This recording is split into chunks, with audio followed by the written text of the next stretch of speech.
துலாமுக்கு வந்து பாருங்கள், நம்ம ஆஸ் யூஷுவல் சொல்கிற மாதிரி முற்பகுதியை பற்றி சொல்லணும் அப்படின்னா சனி பகவான் ரோக சனியாக இருக்கார். ரோக சனியாக இருக்கவர் என்ன பண்ணுவார், எல்லா துலா ராசி அன்பர்களுக்கும் ஆல்மோஸ்ட் டிஃபால்ட்டாக நடக்கக்கூடிய விஷயம் என்ன அப்படின்னா கடன்லேருந்து ஒரு விமோச்சனம், நோய் இல்லாத ஒரு லைஃப். பெரிய நோய் இருக்குமா, எனக்கு கிட்னி டயாலிசிஸ் பண்ணிட்டு இருக்காங்க, எனக்கு எப்படி நோய் இல்லாத ஒரு வாழ்க்கை வரும், இது சாத்தியமா அப்படின்னு கேட்டால் அவங்களோட நோயிலையும் ஒரு பேலியேஷன்.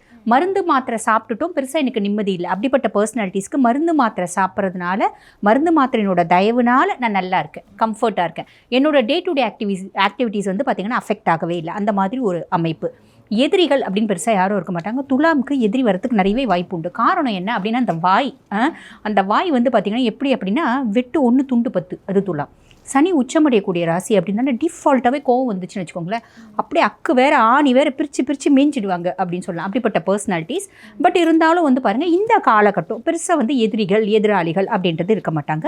இது நம்ம சனியை வச்சு சொல்லலாம் அப்படின்னு சொல்லலாம். ராகு பகவான் 5ஆம் பாகம் ராகுவாச்சே, ஏதாவது காம்ப்ளிகேஷன் வருமா, பெருசாக யோசிக்க வேண்டாம். குருனோட பார்வை இருக்கிறதுனால நிறைய துலாமுக்கு என்ன வரும் அப்படின்னா குடும்ப சொத்து இருக்குது, பூர்வீகம் சார்ந்து நல்ல செய்தி அப்படின்றது வரும்.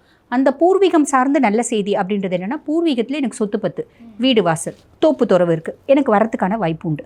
நான் வந்து லவ் மேரேஜ் பண்ணி 15 வருஷம் ஆச்சு, ஆனால் எங்கள் வீட்டில் மொத்தமாக வெறுத்திருந்தாங்க, இப்போ வந்து என் கூட உறவாடுறாங்க அப்படின்ற ஒரு அமைப்பு.